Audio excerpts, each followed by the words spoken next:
شرور أنفسنا ومن سيئات أعمالنا من يهده الله فلا مضل له ومن يضلله فلا هادي له ونشهد أن لا إله إلا الله وحده لا شريك له ولا مثل له ولا مثال له ولا مثيل له ولا مماثل له ونشهد أن سيدنا وسندنا وشفيعنا وشفاء صدورنا وملجأنا ومأوانا ومولانا محمدا عبده ورسوله أما بعد فقد قال الله تبارك وتعالى جل جلاله في القرآن المجيد والفرقان الحميد أعوذ بالله من الشيطان الرجيم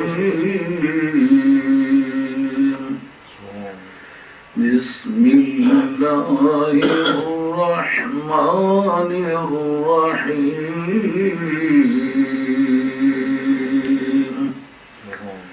يا أيها الناس إنا خلقناكم من ذكر وأنثى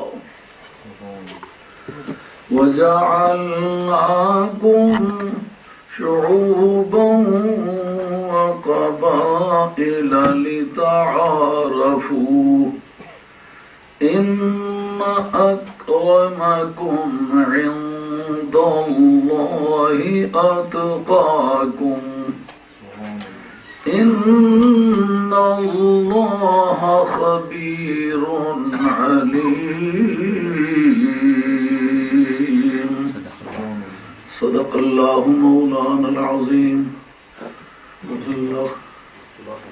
وبلغنا رسوله النبي الكريم ونحن على ذلك من الشاهدين والشاكرين والحمد لله رب العالمين.